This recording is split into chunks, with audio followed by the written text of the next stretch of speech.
Hello everyone, it is me Peep Peep, and welcome back to House Hunt, and this is part 2. What I'm going to do is skipping a lot of the dialogue and stuff like that, well, we already showed in the first episode, so please watch part 1 so you're not confused on some of the stuff. So, watch that and then come here so everything will make more sense. Alright, so last time we went to the cafe, so we're gonna wander aimlessly now. I think it'd be fun to get the lay of the land I think it'd be fun to get the lay of the land today. Just a little walk around the area to see what's around and all. There we are. Whatever this is. After wandering for a good hour, you find yourself at what looks like a business district. You're shocked to see such a tall skyscrapers in such a small city. This is where, like, that little weirdo lives, maybe. I guess not. Maybe it's the house that he was trying to rent out to us or buy or whatever. You find a comfortable bench to rest and drink some water, watching the businessman scurrying past you on the sidewalk. They look pretty similar to one another. You notice one of them looks more out of place than the others. Instead of the hyper-focused gaze that marks the other faces, he looks sad. You wonder about him for a moment, when suddenly a very tall older gentleman stands directly in front of you, towering over you and staring directly into your eyes. He saw this guy and got sad. He's like, "No, my fresh meat." Hello? Can I help you, sir? He stares for a moment, longer before adjusting his bright red blazer, brushing his hair back, only for half of it to fall right back down into his face. You're new in town, lost and wondering. You need a place to call your own. The way he talked surprised you. His voice was so smooth, as if he'd given the same speech a million times. Allow me to introduce myself. I'm Mason Tallow, #1 realtor. Yeah, we know. We know. He quickly snatched a business card from his breast pocket, only for identical business card to pop up and take its place. Ooh, scary. Yeah. Skipping a little bit of this because it's pretty much the same dialogue as before. Yeah. We have an apartment already. He didn't like that.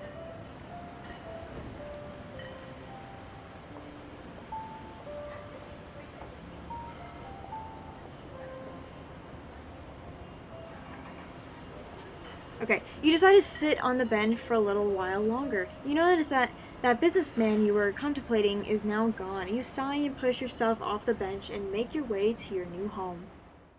So I'm feeling the same thing's gonna happen when we get there. Okay, as you approach your new apartment complex, you feel warm in your heart, and you can't help but think about how you're finally getting a much-needed change in your life. You take a deep breath in, taking in the cool, clean air of the valley, and step forward to find your apartment number. Yep. It's locked.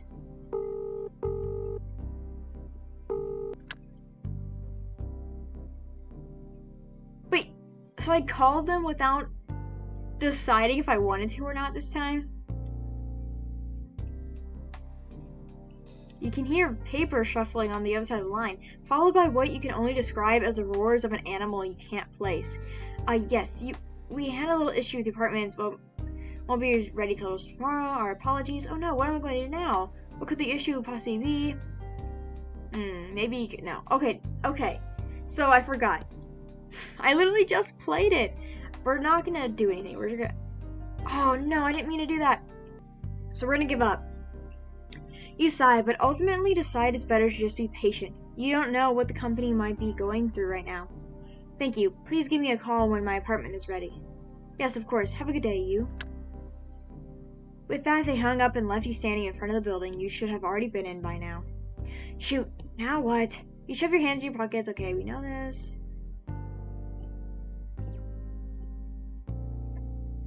Okay, so we're gonna save again, because I think there might be 3 options. I can't remember. No. We're gonna look for a hotel.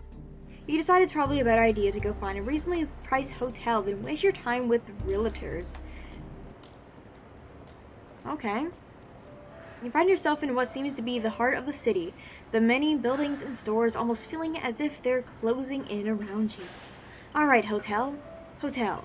Downtown areas usually have hotels, right? Not all the time. Lost? Lonely? You didn't call me, you. Whoa, Mason? Were you following me?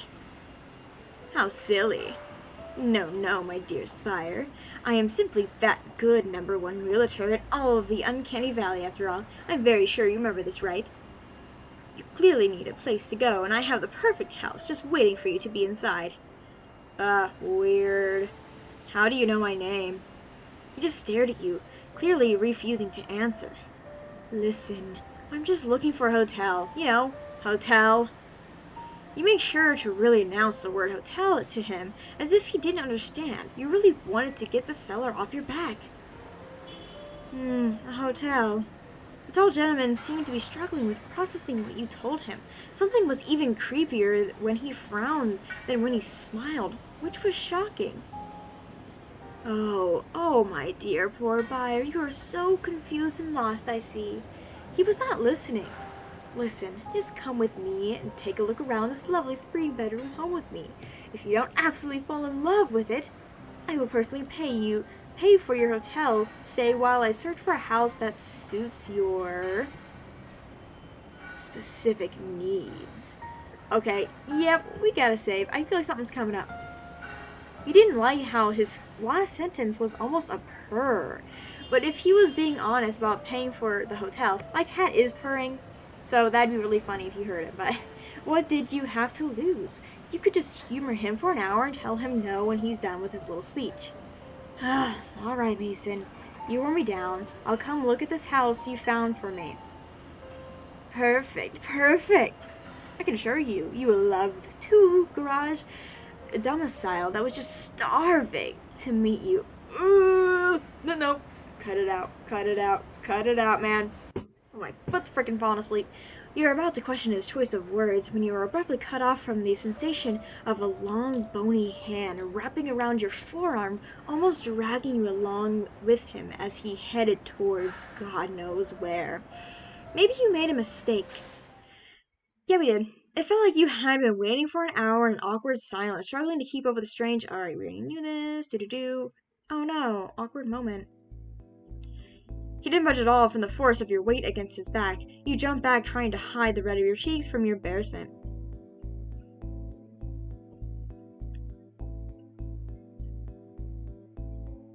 Oh, do you see something you like after all? I'm not surprised. This house is in very good condition. Okay. Little skipperoo. Oh, look at that. Back at the house. Something had to be up with this. It was sounding more and more fishy. More the realtor talked it up. What's with the catch then? Yeah, we know they died.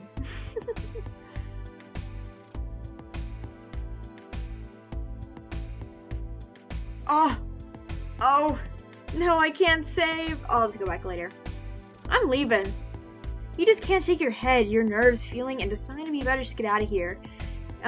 He'll understand. You weren't planning to buy it anyway. Listen, Mr. Tallow, I think I'm gonna have to drop out of the walkthrough. I don't want to lead you on to a sale after all. I'm sure you'll find someone who'll love this place. Yeah, so I'm going to go now. I'm so sorry for wasting your time. I'll hold on to your card, so I will for sure call you when I'm ready to buy. I appreciate your time. Mason just stared at you for a few moments before walking backwards towards the house, stepping carefully down the concrete path and through the door, his head peeking out for a few moments to sadly plead to you before disappearing. You could have sworn you heard a low rumbling growl emitting from the house before you left. And we lived to see another day. Hooray! It felt like hours before you finally made your way back into the city. You were so tired, you had to find a hotel as soon as possible. You jumped at the sound of your phone ringing suddenly in your pocket and quickly answered it, fumbling with the touch screen. Hello, you? Ah, yes, that's me. How can I help you? Ah, yes, we solved that little issue we were having, so if you'd like to go ahead and go to the apartment, it's all ready for you. We're gonna die anyways, aren't we? We're gonna die by someone who's selling the apartment. Oh my gosh, really? That's great news! Thank you, I'll head there. I'll head right there. We look forward to your business, and remember, Uncanny Valley Apartments Company is dedicated to finding the perfect home for you. A realtor free guarantee since 1992. Click. That wasn't weird. Haha. Let me save. Thank you. Oh my gosh. So beautiful. You didn't have time to think about the odd tagline. You were just happy you could finally go home and rest your weary head and lay off your poor, sore feet. It's what? we words. John Doe. I was not expecting. That caught me off guard. I wasn't expecting to run into him. You were just excited to get home. You rushed through the streets of the city. You couldn't wait to just get to sleep. It's been a long day. John Doe, I missed you, man. I don't like the other guy. You lived, doe-eyed. I love that ending. That was so good. Okay, we're gonna try for one more ending for today. Alright, so now we're gonna head inside. I'm assuming this will give us another ending. I don't know. Alright, let's go check it out then. Don't get your hopes up though, Mr. Tallow. Oh, I have no doubt, so you'll be instantly attached when you see it. He roughly grabs your arm again. His sharp fingertips. Okay, you already knew that. Blah blah blah. How long have you been searching for a buyer for this place? Yeah. We know the answer. Oh, this place is pretty nice. Okay, so our response is different than before. You look around at the stand. I think it is. I don't know. You look around at the stand-in furniture and run your fingers around the couch. Oh, it's warm. In fact, the place feels okay. Yeah, okay. No, it was the same. I don't feel very good. Can I sit down? Look at his face. Oh, by all means, make yourself comfortable, dear buyer. You stumble ahead, the room spinning around you, grab into the couch, steady yourself, and see the walls melting around you. What's the matter, dear buyer? Are my guts alarming? Please don't fret. I promise it'll be quick enough. My enzymes will be sure to knock you out before the digestion process becomes too unbearable. What are you? Oh, we got another ending! You try to steady yourself, but Mason grabs you roughly by the throat and throws you down, pressing you hard against the floor. Man, he got some nice nails, though. Well, you go, dude. You try in vain to keep yourself propped up, your eyes growing heavier and your nostrils filling up with the sticky, sweet smell and engulfing the room. Just relax, dear buyer. You're going to make my value skyrocket. He was pressing his body against you hard, making sure your face was against the floor. It was warm and kind of soft. You started letting your eyes slowly close as tiredness and the sticky smell lulled you to sleep. Maybe this wasn't so bad, you thought. You were so tired and you just didn't want to fight anymore. You could feel a stinging sensation against your exposed skin, burning you slowly, but you didn't have the energy to fight Mason or the house anymore. You know, I just realized with John Doe, I think he lives in the same apartment that we do. That's probably why he's right there. Or maybe you should say Mason. You should say Mason in the house. Am I going to get another option or no? Nope. Okay, well. You finally let your eyelids drop, breathing in slowly and deep for the last time as the house slowly digested you. What the So I guess that is his stomach, maybe. I don't know. You died. Housewarming. That was it for today. I don't know if there's any more, I had to look it up because I don't know. So thank you all so much for watching. Leave a like and subscribe, and I will, of course, see you on the next one. Goodbye, everyone.